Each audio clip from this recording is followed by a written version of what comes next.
the methods, the design methods and the tools, and the design process. Okay? I'd like you to learn how to use the tools and the design process so you can use it during your final project. Okay? So this is the main scope of this week that you are going to be working on. But as a result, we are expecting to have design concepts on SPSS and distributed economies that may increase the service, the food service in the university, but they have to increase to have a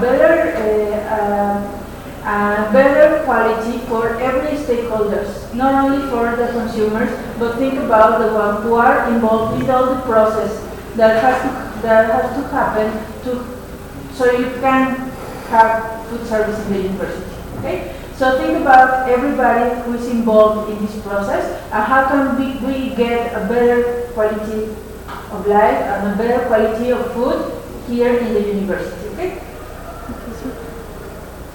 So we are thinking about the university because it's a case you know very well as users.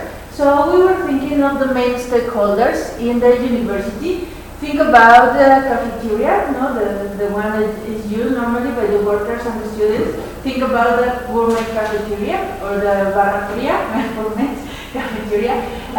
But we have here the issue of the labor union. This is something I didn't put it as a stakeholder because I'm expecting you to think about them as secondary stakeholders. You have been practicing that during the diagnosis you did for Guatemala, so I'm expecting you to be able to identify who else is involved thinking about the university. For example, our dean, it's important, it's an important stakeholder, and who else may be a stakeholder? Maybe professors, maybe students, maybe the workers, no? And we have issues with the labor union about the cafeteria and our gourmet cafeteria. You know that there are many things that can be done because of the labor union, and that's another important thing to consider.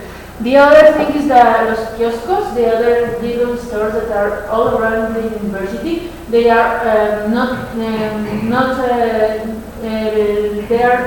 worked by the labor union. They are independent sellers, as I understand. So they have a different situation. They are not the same as the cafeteria or the gourmet cafeteria. And we have the other issue that is our seller students, alumnos vendedores. We have an issue there because there are like these people who are not allowed to, they are not supposed to be selling food, but they are. No? And they have this special permission for our dean to sell food or to sell any kind of stuff there. And we have no control over what they are selling there. They can sell candies or they can sell pizza or they can sell whatever they want. So that's another thing we have to think about. How they are obtaining the food that they are selling, for example. And who is controlling, who is looking at the quality of this food? We have no control of it. So the other thing we have to look about is the other people who are selling stuff to eat, and they are not part of this particular group. They don't have this special permission from the dean to sell food, but they still are selling food. So this is the other stakeholder we have to see around. And we have to look for the little food sellers outside the university. No? You know we are surrounded by community that is finding an economic opportunity selling food to students and workers. No? Many people around the university work giving or providing food to the university. So they are important stakeholders too. And we have a little control with them, but maybe they have to be taken in account in this exercise. Okay? So, and when you start thinking about this design exercise, you should ask yourself, for example, we are expecting you not to only design a service or redesign the service of the food in the university, but to have better quality food. So that's the thing, you should be questioned. That's the first question you have to answer to yourself with your new system. How can we eat better in the university? You know, for example, we have vegetarian students that can get vegetarian meals, for example, but because even the salads in the cafeteria have meat, for example, no? And that's an issue. We have professors and students with diabetes issues and they don't have access to special diets, for example. So this has to be taken in account. How are you eating when you are in the university? No? What kind of food are you getting? How cheap it is? How can you afford really a healthy diet? So that's the thing you have to keep in mind. The other issues is that, remember, we have to apply the distributed economy concept, and we can think of new business model that may be social, ethically, and environmentally sustainable. Okay? The other thing you have to keep in mind is how can we look at the different interests of the different stakeholders. Remember, we had people that want different things in the university. The dean wants the vendors, the students who sell food to go away, but that's impossible because we need them, no? Because of the labor union issues with our cafeteria, for example. So how can we go through these different kinds of interests, and how can we design or provide a service who is a win-win opportunity for everybody? And the next issue is how can we make that all the stakeholders can go through social equity? No? How can we make that? If you think about the workers of the cafeteria, are they really into the social equity objectives, or with the quality of life there of the workers of the university, of the students who are selling? Are they really, can they go and study, or are they all day there just selling food? Or what's going on with the quality of life of everybody, of all the stakeholders? What's going on with the people outside of the university, and what's going on with the users of the food service?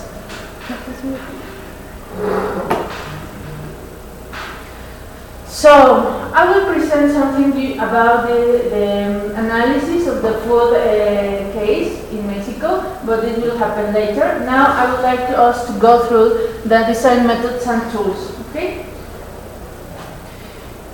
As you know, we have been working with different types of tools through Guatemala, and I've been showing you different types of tools who come basically from human-centered design, no? But now we're going to use another tools that may be useful, that should be very useful especially for product service system design. Okay? Where in this case we have a strategic analysis phase, but we are not going through that because that will take us a lot of time. We will provide you information so you can go through this phase, not using the tools. Okay, because that will take us a lot of time. What we're going to do is a system map, so you can understand how the relations of the community are going on, but you have done that before, so maybe it won't be so hard for you. The next thing, so we are going to start from exploring new opportunities. That will happen on Monday, and after that will be into the system concept design, then the system design, and the communication. Okay?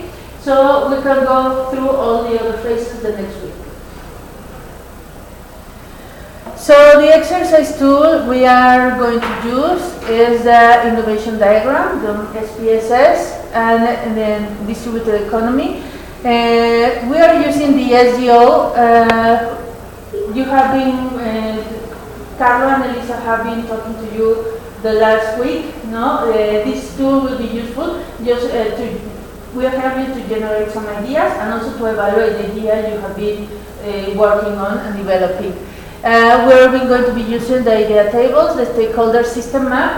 You're a little bit into it. No? We have been using it before, and the concept description form, the stakeholders motivation and sustainability table. You have been using that tool before, the Lasso matrix. I don't know if you remember that you can tell why somebody will be next Friday. Okay, so we have a calendar, so I'll show it to you.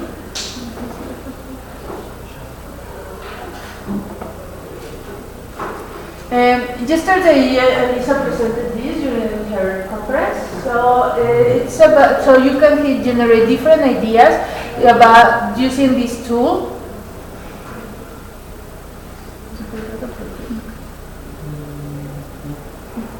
This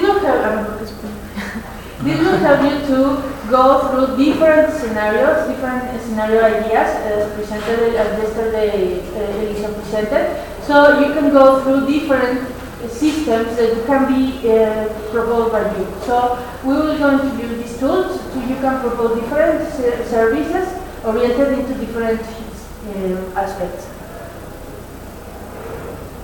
And this will allow you to orientate your design, your ideas, the different ideas you will have through after the brainstorm, so you can evaluate them and decide which is the better for the project. The stakeholder system map, remember you are going to do two system maps. The one that will let us know how is the system working now, and then you will make a proposal. So this is important, so you can work with the relationships of the community, remember that, no? So you can get not only a new product, but a new relationship between the community, and that will allow you to design a new service. That's what we have been working before.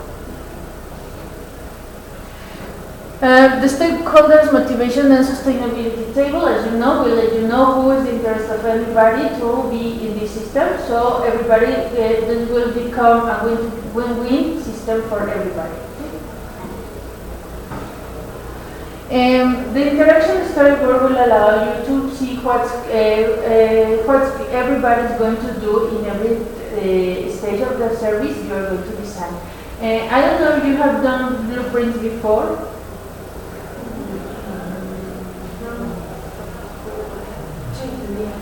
So maybe this will let you work not exactly with the blueprint because maybe it's harder. This is more easy. You can understand easily in an easy way how does the service work in the front, in the back, with the different touch points, and it will let you communicate better the idea of your service. Okay.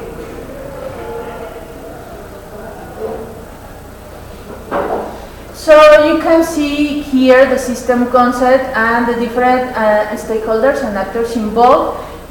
So in an easy way to show and to communicate the last concept, the last design concept you will watch on Friday.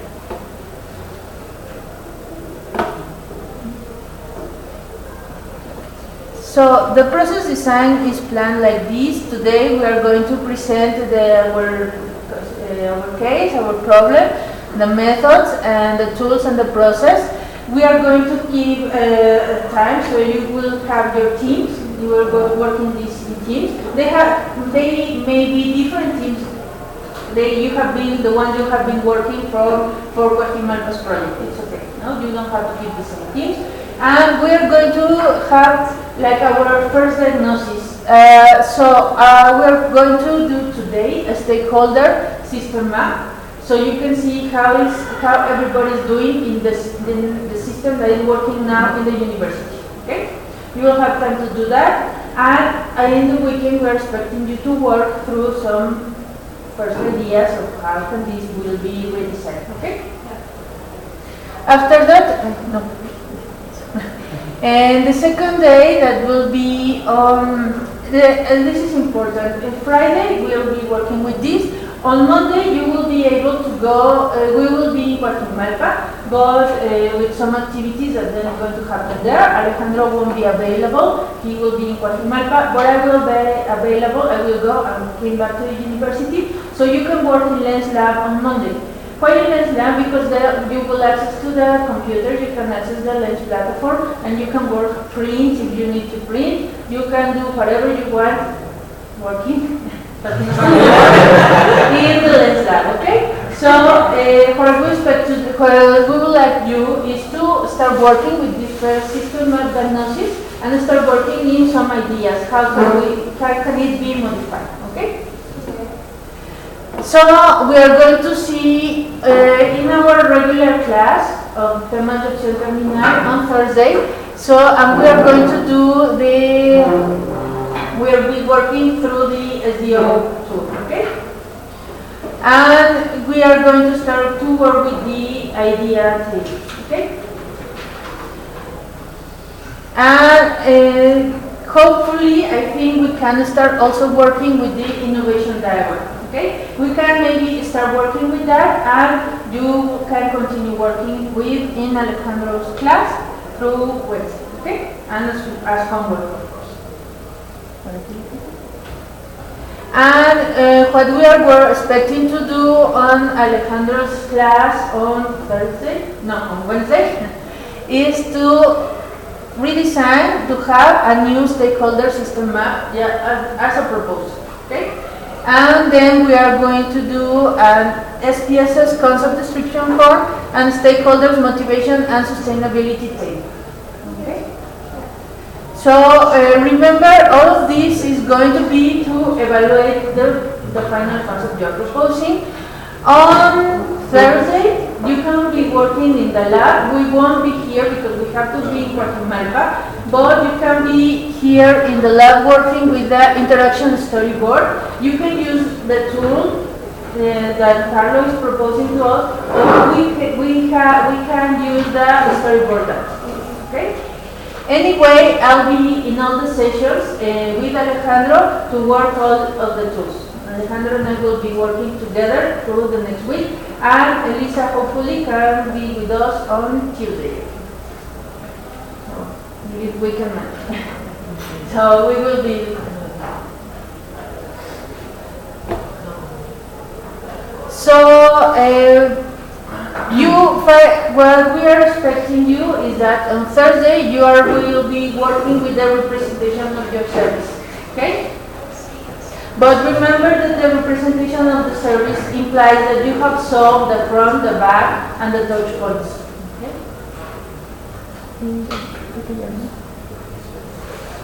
So this is the whole process you'll be through. This will be available for you, so you can know exactly what are we expecting you to do every day. Creo que ahora se puede abrir la otra.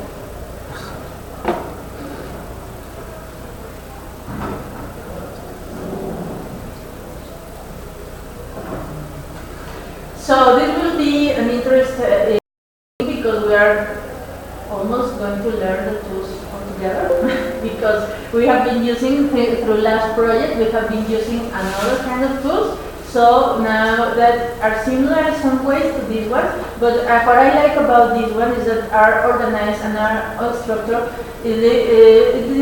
When we worked last time with Chimalhuacan, as Alejandro remember, we were putting the tools together as we feel we are needing them, no? And these ones are now structured and will allow us through the process of the service product design. So that will be interesting, and I think that will be very important for us, and will save a lot of time in this project if we use them for Guatemala. Okay? So I'm going to present you something that Carlo presented. It's prepared by Carlo, and I added some issues about Mexico.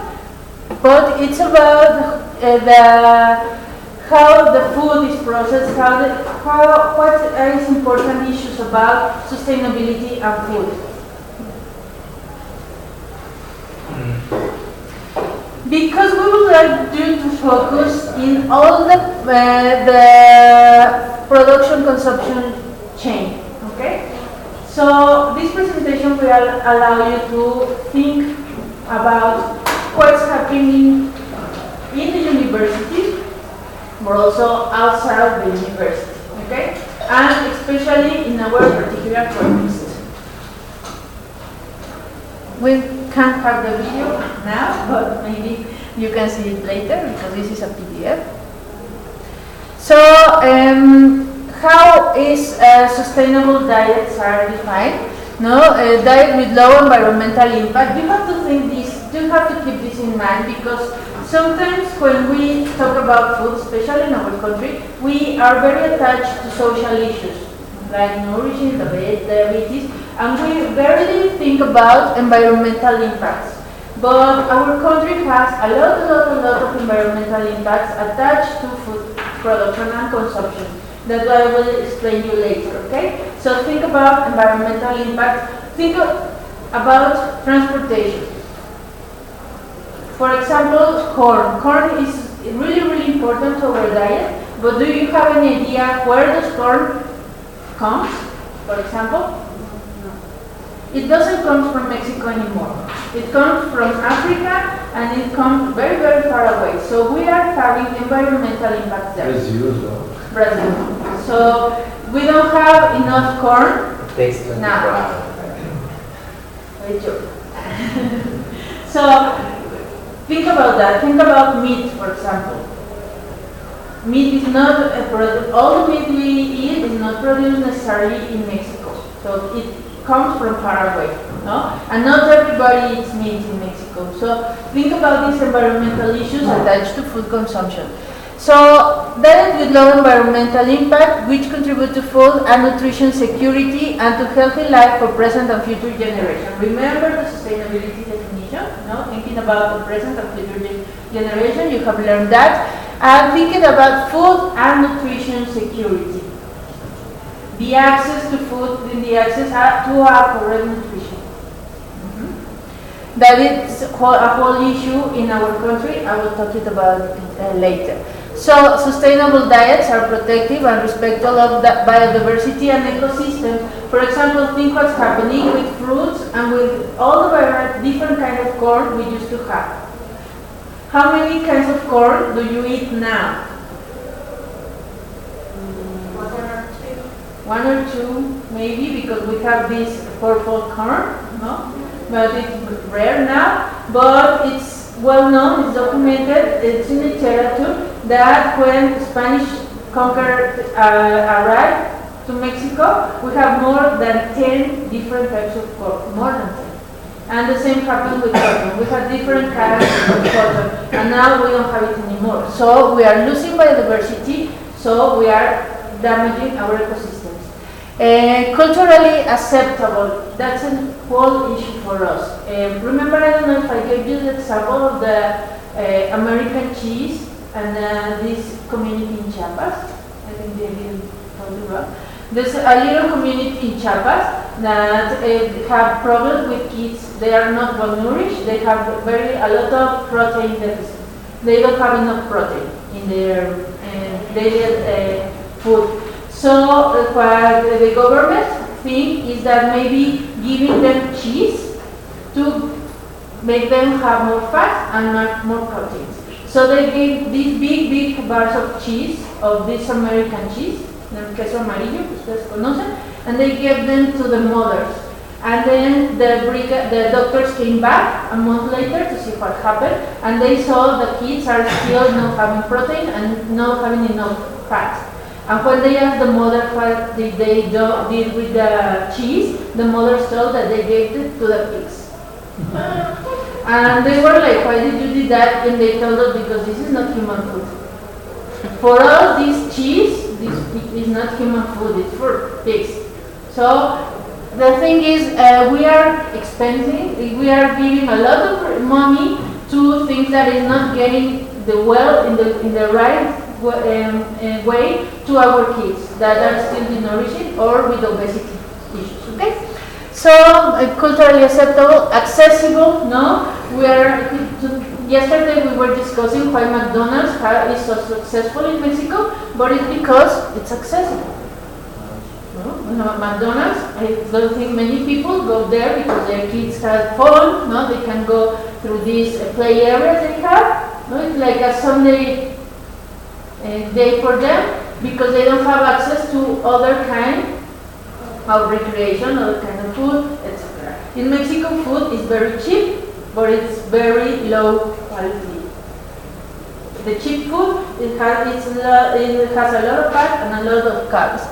So economically fair and affordable. Well, you know, we have been with this the last year that even if you work 8 hours a day, you can afford a complete meal for your family, no? And it's an issue. So, nutritionally adequate, safe and healthy. Sorry to interrupt, but just to give you an idea, my brother-in-law works for one of the companies that produce the corn that is probably coming from Brazil to Mexico. It's from the DuPont group, which bought the Pioneer group, which are going to buy the Dow group in order to compete against Monsanto and Bayer. Yeah. As you know, Monsanto was bought by Bayer. So in order to balance the market, so he was telling me that for every square meter they plant six months. Each one uses 8 liters of water a day. So imagine that is not 1 hectare, but maybe thousands of hectares. And each hectare produces 80 tons of corn. So we're not kidding. All this water is missing in São Paulo. We have the largest drought last year, and nobody knows what happened. And the issue is that all this food we are producing is not getting to everybody. So in Mexico, for example, the food we produce or we import, it stays on the high income, with the high income people, that is not most of our population. So many people in Mexico are not getting access to this food that consumes many resources. But in contrast, we have a lot of waste of food. Yes, in this, who can buy food, people who can afford food, waste it. And there are a lot of people who doesn't have access to food. So I'm not ignoring the cafeteria because every day how we eat your food. Don't waste them. So it has to be safe and healthy, no?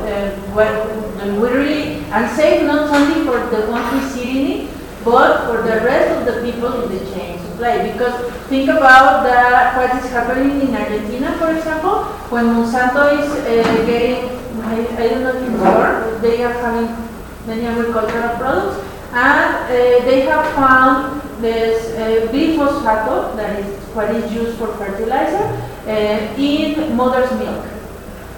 So what's going on there? It's not safe, not only for the one who's eating, we don't know, but for the people who's around where it is growing. And the other thing is while optimizing natural and human resources. So that's the issue.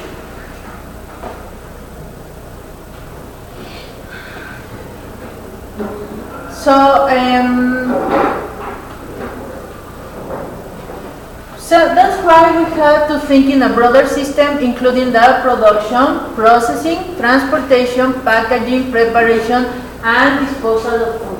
What is going on with the food we don't use, and it's just there, no, as a waste. Think about Cela, la Central de Abastos, our biggest market. What's happening? They have the biggest organic fraction of waste, of municipal solid waste. And what they are doing with that? No? Are they selling them to people? Can people access to that? No, it's just there. They may be analyzed in both terms of impact on the environment and on human health. No? Think about all the things that's happening around our food chain supply and with your health. That has to do with your health. So we cannot reduce it only to consumption as much as possible, but to figure out which kinds of food produce and process where and in what way. What is happening so we can get food. For example, child labor. It's a theme in our country. You know, we have many child involved in the production of food and fruits and vegetables. I don't know if you saw that movie in the Darwin's Nightmare that described a situation like this. You know, but this movie describes the situation in Tanzania, where there's this fish that is introduced there because it's a very important fish for European diet. But the people in Tanzania cannot eat that. It's only for fruits. So people there are dying of hunger because all of the fish goes to Europe. So And that's the issue about the process. How can we get the food? How is digested, with leftover disposed of, or even reused, in what way, etc. The most sustainable options for different regions and culture, different production systems, and consumers and citizens. Okay?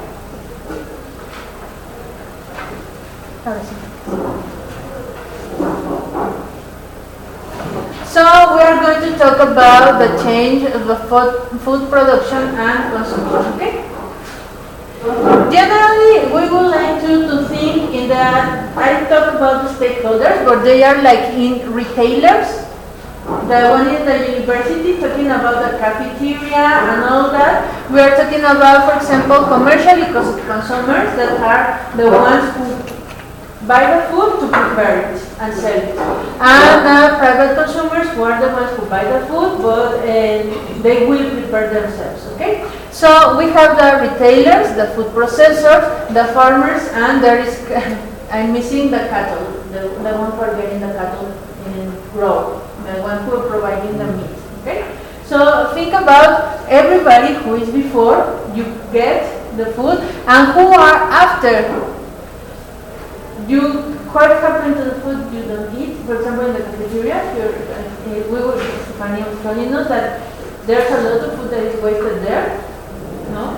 And what happened with the things you don't consume, or that even are waste since retailers? What happened to the food is not sold. And what happened when that goes to as a municipal solid waste? No, who are the stakeholders there?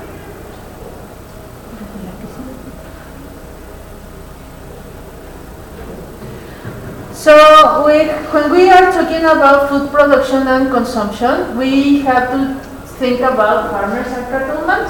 So think about industrialized food, because I'll tell you later what's the situation in Mexico.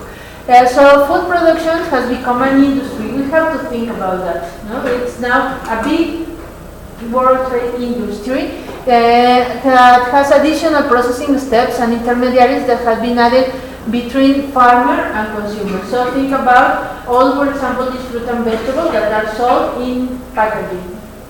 So now we need plastic to sell fruits, or plastic to sell some vegetables, or added value added to salads and to all the kind of products.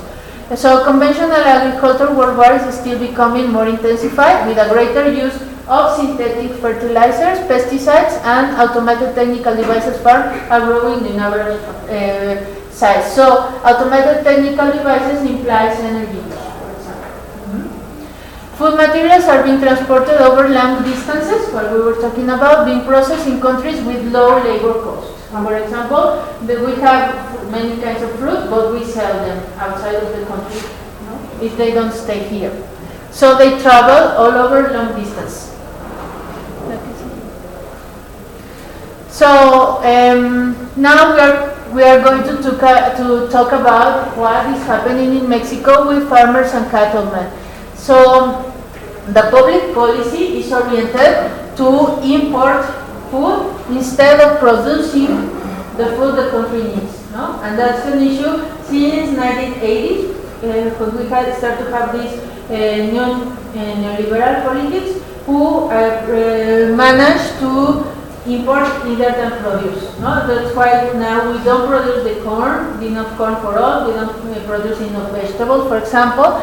So Mexico became an agro-importer. So we import the 42% of our the food we eat. That's a lot. So that's make us to depend on industrial agriculture and fertilizer. No, the last thing we saw. We are depending on these kind of really low impact, environmentally impacted activities to get food into our tables. So what is happening is that growland or farmlands that we had now that were in rainforest and has a lot of biodiversity. Now we're losing them. So we have no social tissue around it too. So as you see, this public policy is having like these two impacts in the social issues, with social issues, and environmental issues. Okay.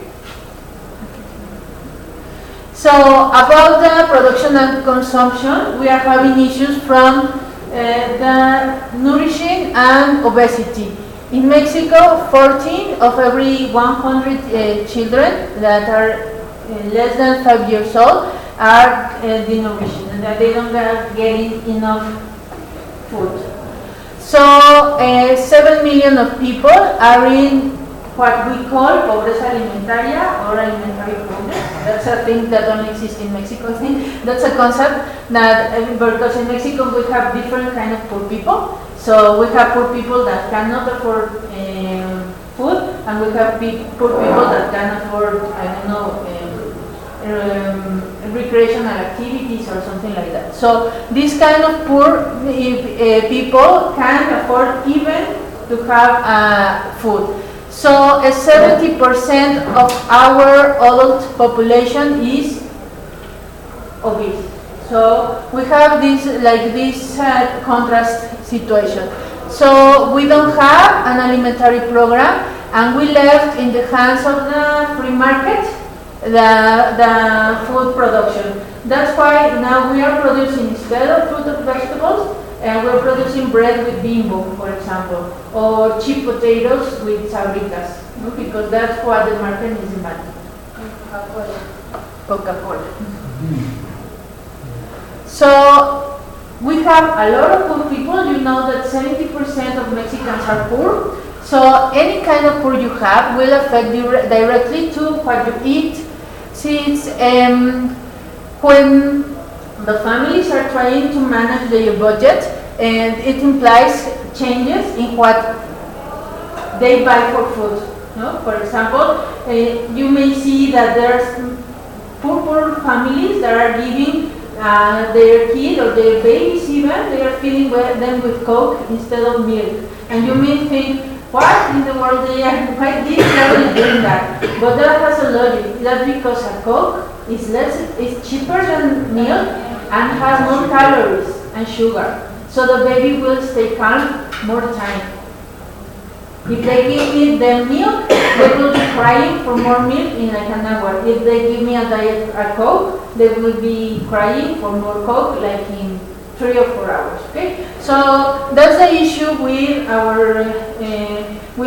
That's why we have these kids that are used to Coke since they are little kids, and we have in high-income families kids that are even drinking Coke too, not because their fathers can buy milk, but just because, because they want to, because the market demands that, because they are selling Coke to them.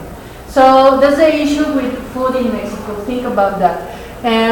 So that's why families prefer to buy a food with carbs and flavors, because they can keep, they are more, so you can eat less and to feel more satisfied. If you buy fruits and buy this kind of stuff, you won't get enough calories. So these situations, it's the answer to a free market economy, and to the government has been easier to open railroads and to let the industry go through. For example, you know that there are communities that can access water, but they have Coca-Cola, and they build roads so Coca-Cola and Bimbo can go through, but they don't have water, for example. And so the poorest communities can be consuming these products rather to produce, for example. Remember that we used to have this traditional diet based on the milpa, remember? Corn, beans, some flour, some chicken, and that was enough. But that has been substituted by industry, and now instead of working to have your food, you have to work to get some money and buy the food. And since you don't get enough money, you buy cheap food. Okay? So what is going going on? We are overconsumption. This is what Carlos is telling us about what is happening all around the world, and it's happening in Mexico too. We have overconsumption of calories per capita. Yes, we are a poor country. We are having an overconsumption because we eat a lot of carbs and flavors and sugar. Okay. Consumption of highly processed food, fast food. We go to McDonald's because it's cheaper than to go to another restaurant, only very cheaper than maybe to have this to be cooked in your own family. Accompanied by a decreasing knowledge about food. Do we know how to eat? No. We don't. So what are you going to teach to your kids? No, that's the issue. The reduction of the average preparation time for meals. That's very important because that's an issue in Mexico too. Think about this woman who worked all day in Tijuana, for example, and they left their kids all day. There you go. Remember, did you went to the conference of Torolab? Torolab was telling us that there were cases, for example, in Tijuana, that the kids go only one day to school. Because it's the day the mother doesn't work and the dad allows her to take them to school. That's the only day they go to school. So imagine that woman who works all day.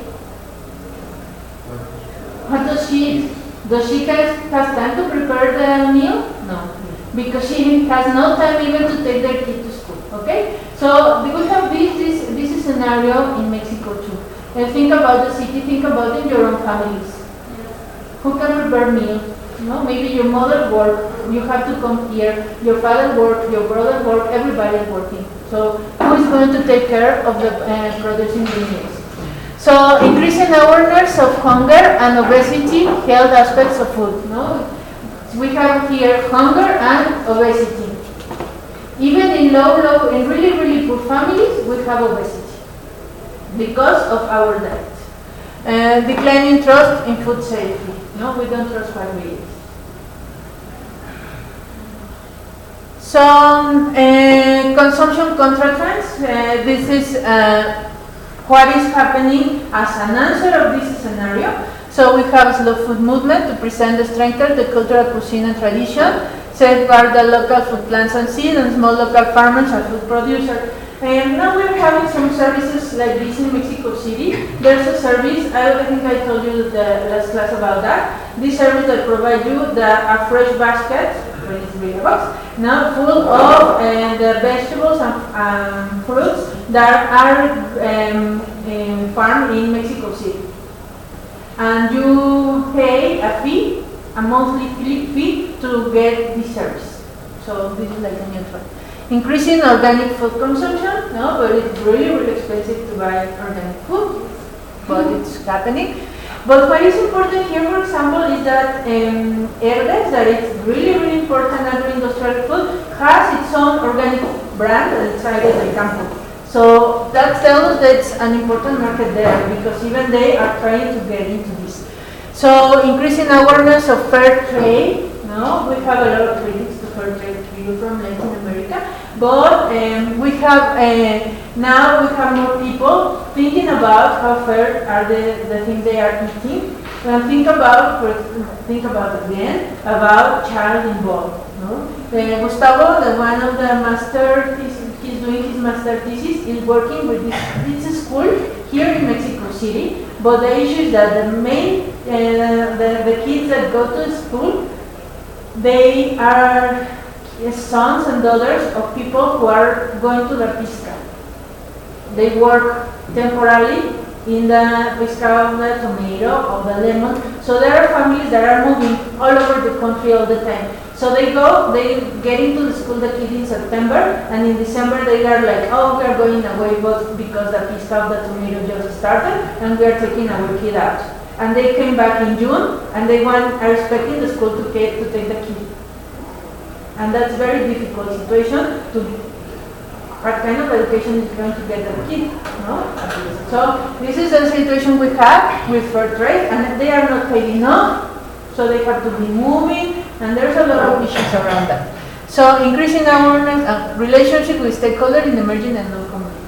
So that's the issue.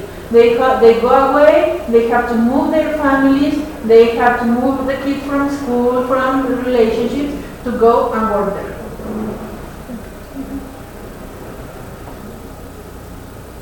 So about consumer, municipality, and other, no?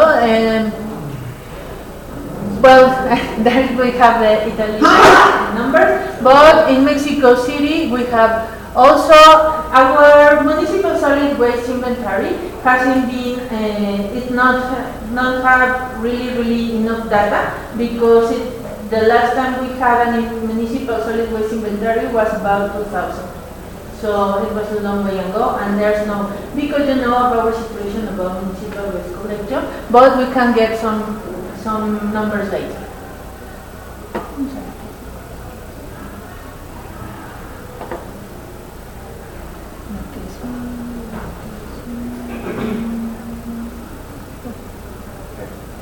I think this is very interesting to be shown. This is about corn. So when you are eating corn, when you are cultivating, what is how much really corn you are eating, or how much of this is transformed into something else, basically sugar for alcoholic drinks, for industrial product, to feed animals and so on. So we are actually eating the corns that we are cultivating. We eat as corn around 10%. 10%. The other is just the best way for the industry to make, to put it into the Coke for drinking, maybe not you, and to feed the animals. The cows, they should eat grass. They're eating corn and other things that they are not used to eat in the alcoholic drinks and whatever. So because corn, they are very easy to be preserved. So the industry like things that don't get worse very easily, and then they transform it. And so for a country where corn is, you have to think about it. It's just 10% that we eat corn of what we cultivate, and it's cultivated through oil. The most of this, because fertilizer and all the other things are used for doing this within this industry. So this is, I think, when I get to know this, this data, I was shocked. I said, "Oh my God, this is strange." But this is the industry. They like corn because it's easy to be stored, and it's easy to be put in everything. You said the Coke. If there is no sugar into the Coke, in a bottle of Coke like this, you have I don't know how many. You have how many? Sugar. Like 10? Yes, 15 spoons of sugar. 17. Something like this, very much sugar. You are doing, but you don't think about it. But that's it. If you remember, I don't know if your grandmother told you something like that, but my grandmother always said that, oh, these tortillas are made from the corn that is used to be for pigs. Because now we are eating the one who is for animal product. And that's making our tortilla different than what used to be 10 or 20 years ago. But it's because now corn is expensive. So for food. And that's why tortillas now are expensive, because tortillas used to be like 3 pesos per kilo, and now we're paying like 20 pesos per kilo.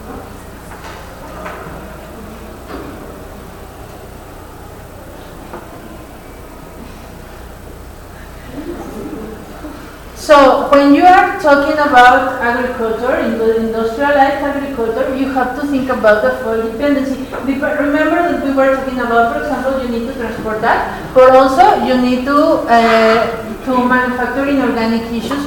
You have to operate the fuel machinery, remember that?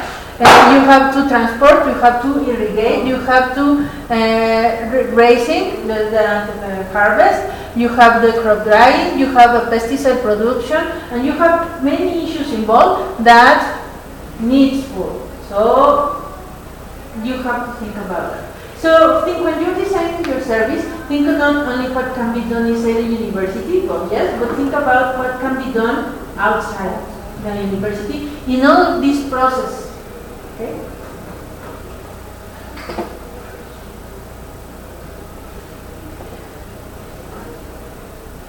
Corn and soya. Remember that these are very important for us. Were the first crops to be genetically modified, and by the year 2000, more than half of corn and soya grown in the USA was genetically modified. Now, so look at that, 2000. Now, in 2017, they were supposed to be safe for people, not only the ones who are eating, but the ones who are around the crops and the harvest. But now, in 2016 and 17, there has been papers published talking about the issues of the health issues of the people around these crops and these things. Like what is happening with the glyphosates that are really used for the GMO, and they were supposed to be no biological and they were supposed to be safe because the hypothesis was that glyphosate was a substance that will go out of your body as water. You don't need it, you just let it go. But what happened is that it shows to be as mercury. So you got it and your body won't process it. It will stay in your body. Just a remark, in Colombia, there is a big issue about narco traffic because of the cocaine plantation. So we are getting help from the United States, which is money for the military to spend I don't know what, and the rest is for spreading glyphosate to the cocaine plantations. They will die. If I can add one thing about the GMO, there is the issue of insecurity or unhealthy. We don't exactly know whether they will be healthy or not. So we should wait some years. But there is another thing which is politically and socially very, very, very important. You know, this genetically modified corn or whatever it is, they are resistant to some specific pesticide. And guess who's producing this pesticide? The same company that is producing the genetically modified seeds. And one seed was called Terminator because this was, you can cultivate just once, and the year after you cannot cultivate it anymore. And you have to buy the game by Monsanto or by Bayer that now is becoming so big and so big. And so poor people, you know, they are used to cultivate and recultivate because this is how the nature goes. Using those, they cannot do the next year without buying by Monsanto that is selling seeds and selling pesticide. Okay? Which anyhow is coming from oil, which anyhow is polluting, which anyhow is depleting the resources. Okay? So there is the risk of genetically modified food, but the nature is modifying genetically. We are the results of modification in terms of. The point is when the human being is putting something and is doing this so fast and is doing for an issue of power, which is leading to poverty, to improving poverty in some reason, to polluting the soil of some reason, and the water of some reason, and so on, the ruling countries. So this is really a big issue. And this is linked to a very, very centralized system compared to decentralized what we are working for. So I said the other day, it's not said that all the centralized systems are bad. This for sure is one of the worst in terms of environmental, socio-ethical, and socio-ethical system. And though even about biodiversity, we can speak a lot about that. But think about it. This is really a crucial part. Sorry for. Thank you.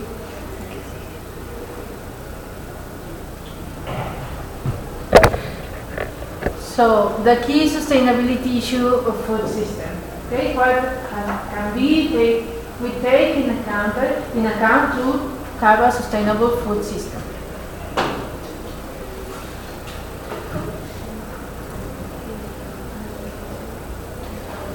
So we have been talking about this, I think, before. Not enough land for feeding the world's population. No, there's no enough air for everybody to be fed. No, because it is expected that in 2050, 9 billion people will require between 1.8 and 2.2 Earth-sized planets in order to sustain their consumption of crops, meat, feed, fish, and wood. So think about 9 billion people. So we need, and we have been talking about, for example, that when Chinese market moves to be more like the American consumption patterns, there will be Earth that could be that can sustain that kind of consumption. So as the traditional markets are moving through, we have more and we will have more and more issues with the resources. So we have a growing population, but the very unsustainable mainstream conventional industrialized production and consumption system. So we are a lot of people, but we are consuming in an unsustainable way. And we are producing our food in a non-sustainable way.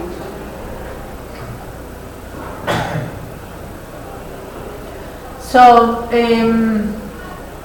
the main environmental impacts are determined by the primary production stage, the growing crops and cattle. These impacts are due to land and pesticide use. Remember that we are using land, and when you use land for growing crops and cattle, you are giving away other ecosystem. And over-fertilization and energy consumption for inputs such as agricultural equipment and cattle food. There are relevant contributions from meals production, storage, and transportation. We were just looking in the life cycle assessment class how many energy is used, for example, for you to buy a bottle of cold water. Most of it has a really high environmental impact to be, for example, cooling a bottle of water for sale. So you have to think about those impacts too. What happens with storage? For example, frozen meat. How many energy does that need? Frozen foods, frozen everything.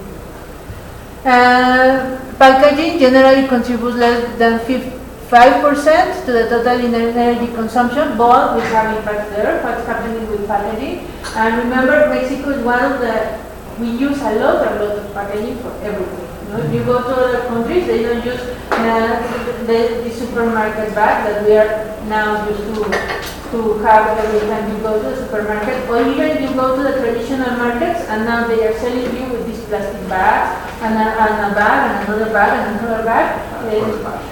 And what is it's funny, let me say so, that they gave you the bag, the plastic bag, as part of the service. They feel like they're giving you a good service if they give you these plastic bags. So they put the lemons in a small plastic bag and they give you a bigger plastic bag so you can hang the half kilo of lemons. So think about it. What are we doing with that? Separate collection of rubbish, organic, plastic, metal, glass is generally full. So we don't separate, so that's an issue there. We don't have clear politics about that. High quantity of food losses, that is both because it has not been consumed or because it has gone out of date. The issue of the date in Mexico is very important because now has changed. Now if you go to the supermarket, you can buy something that has gone out of date. But still it's an issue when people don't want to buy it, even if you can eat that. But it's an issue about just this food consumption that we make, that we have to be buying something that is produced, mass produced, and it's going to be taken out of the freezers in some time. It can be sold anymore. Okay. Sorry, just one thing, because about the food chain that was described here, which, as Sandra said, there are lots of stakeholders you have to consider. But many times there is something that is known but is not that true, is that the fact that the distribution phase, which is transportation as packaging, is the most impacting phase. That is not true. Packaging, this is not to say that we have we don't have to solve the problem of packaging, like throwing. We have to do that. The native transportation through the sea or through other means, it's impacting, of course, and better it is when it's low. But as let's say in a life cycle perspective, it's around 5–10% compared to the production of food, which is so much more energy consuming with unrenewable resources, the industrialized production and the cooling. This is much more impacting than the distribution phase. This is again, as Sandra said, you have to consider, even in a distributed system, that it's good when it's locally based, but the main impact, taking into consideration when you think about priority, that is really a big priority. So going to organic is much more saving than reducing transportation. Let's do both, but just to give you an idea of the balance when we speak about priority. So sorry. We were doing an exercise with your engineer partners, and we were looking for a rolls, the cinnamon rolls you just sometimes you eat for breakfast, and we have like 3 scenarios. If you bake your rolls in your own house, no? If you buy the rolls in your in the store of your community, or if you buy frozen rolls, frozen industrialized rolls. And what we saw is just what Carlos says, the impact, the environmental impact, were in the production of the wheat and the oil used to do the rolls. So all the scenarios has almost the same environmental impact. The only issue was if you go to the most important thing was to bake your own rolls, because the kind of energy you use to your oven for 1 or 2 pieces of rolls. And the less impact was if you buy it in the community store, if you go walking. If you go in car, that doesn't work anymore. So, but what it was just to notice is that the environmental impact was almost the same, because the highest impact, environmental impact, was in the flavor and the wheat production and the oil production. So.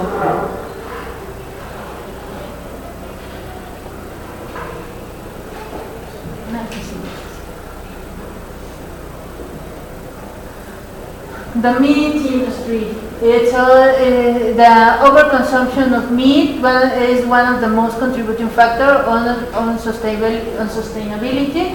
Meat and dairy production account 13.5% of total greenhouse gases emissions. This is all over around the world. We have issues with cattle, you know, and in our country, for example, meat is we have a high consumption of meat that is decreasing. It's very interesting, because I have the students working just for this for a challenge that has to go with greenhouse gases. But what we found out is that in Mexico, the people who can buy meat are the high income people. The low income people doesn't buy meat. Sometimes they buy chicken, but meat is not really consumed. So what is really important here is that people who eat meat is little people, is few people who eat meat, but we have big impacts. Environmental impacts. No, I think we see how the methods of the development makes it harder to I think I didn't get the last thing. Yes. The methods in Mexico are very cruel for the animals. They suffer a lot. So I think it's not I think that's all around the world. The methods for killing the animals is just cruel everywhere. No, and think about this is the environmental impact, no, and this is the other issue that is the animal rights impact, but that's not quantified. So that's another thing. And we have several issues about the meat consumption and the dairy consumption too. No, but it has been now is question. What are we going to do with that? Monoculture industry and cereals, no, again corn and soya, are taking the place of many traditional crops, reducing biodiversity. No, for example, in South America, we have now a lot of soya and corn crops where people used to have another cereal. You know, for Mexico, in like amaranto, for example, it's been decreasing because of corn and soya because they can sell them better to agro industry. Highly dependent on artificial fertilizer, insecticides, herbicides, pesticides, etc. And we use fossil fuels for that.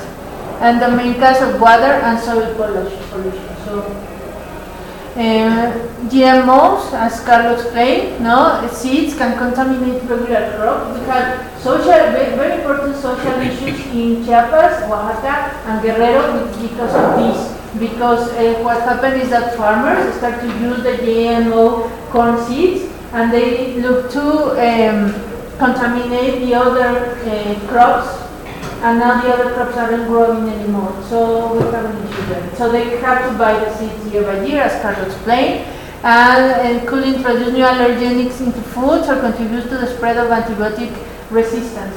If we have an issue there, there are many medical studies, papers there about allergies and resistance to antibiotics. The risk for environment and human health is unclear.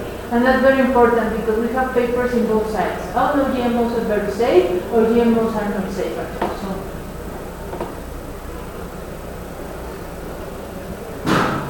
the socio-ethical profile of food system, having healthy food, no, we just read what's going on in Mexico. As far as people get disease related to overconsumption and unbalanced diet. This happened in Mexico because of economical, but also because of cultural patterns that we are just trying to have the consumption patterns of other countries, so we are starting to change our diet. Preserving cultural diversity and food tradition, no? Mainly caused by the one-dimensional food offers all around the world by multinational food producers. What we were just talking about, that people prefer to go to a McDonald's than to have, for example, a meal at home, a home-cooked meal. For example, 10 years ago, if you go to the south part of the country, Campeche, Quintana Roo, especially Campeche, they have this cultural wall that is very, very strong. They didn't have McDonald's, and they didn't have this kind of stores. And it was hard to find a McDonald's in another states of Mexico. It was common in Mexico City, but not in another states. But now, it's very common. You can find all kinds of fast food chains in even in little towns in Mexico. And the issue is that people see, they are like, oh wow, we have a McDonald's now. We have progress. We are better community now because we have a McDonald's and we have a Burger King and we have a Pizza Hut. So that's the issue with culture. And people are now thinking, oh, it's better to have a hamburger than to have a home-cooked meal. And giving information transparency to the final user. We have a whole issue with that in Mexico because we don't know what we are eating. If you read the labels, they will say like, it may contain sugar or fructose or something like this. Difficulty for consumers gathering information on the sustainability level of food they are buying. It is hard to consume to take responsibility of their choices and behavior. How many sugar are you consuming? Do you have an idea? Per day? No. It's because the labels are not clear, and we are now talking about socio-ethical issues, for example. We don't have enough information. We can see that. So this is the thing that we'll be evaluating through the SDO toolkit. But I think you should take a look to this because you have to be thinking and considering this while you are meanwhile you are thinking about proposals for your system design. So system life optimization. The transportation and distribution, resource reduction, we will be through the audio because we can read here well, and we can print this and give it to yourself to be aware of any kind of each of them. Okay? Waste minimization or valorization. Okay? Remember, you can reduce, but you can also give added value to it. Conservation, biocompatibility, toxicity reduction. No, as Carlos said, we usually think that if we buy food from Xochimilco, we are very sustainable. But as Carlos said, okay, the transportation is important, but it's not the main issue. So what else can we do? So please don't tell us, oh, now we're going to buy fruits from Xochimilco and that's our system, because it's not enough. Okay? Improve equity and justice in relation to stakeholders. This is the thing that we are thinking about. Enable a responsible and sustainable consumption. What about the people who are buying? What are you going to propose there? It's difficult to change the consumption patterns, no? Enable a responsible and sustainable consumption. It's a repetition.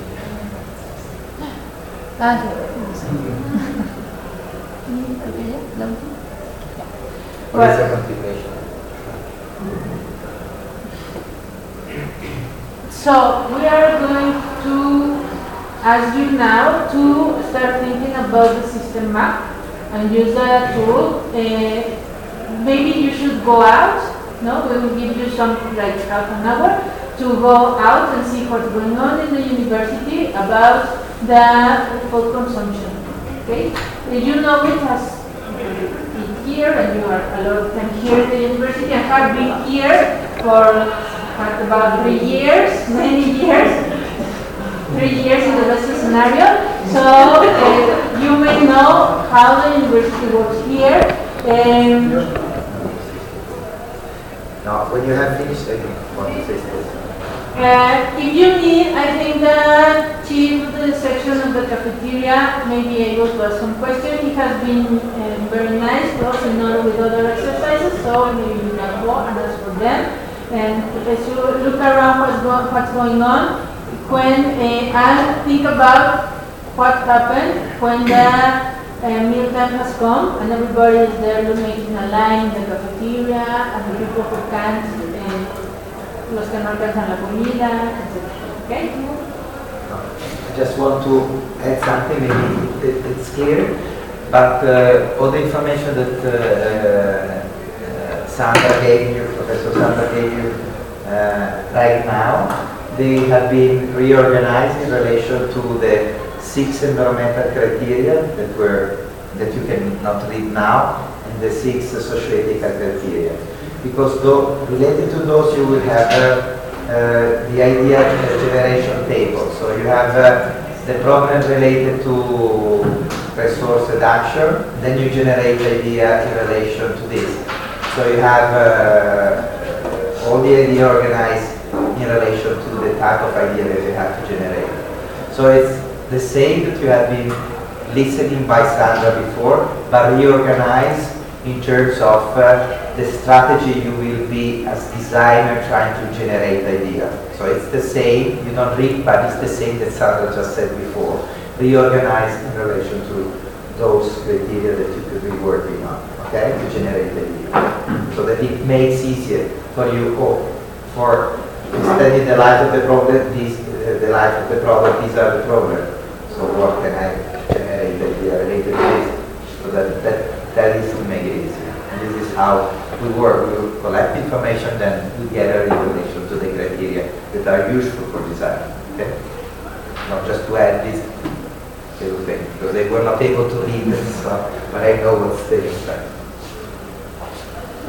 So we're going to make groups now if you can start the exercise. We would like you to write your name down in the paper or something, so we can be aware who's working with whom. And I think we should make teams of 3 people. We should have 6 teams of 3 people. Okay? I know maybe you have been working in bigger groups, but it's time to move on and change. Okay?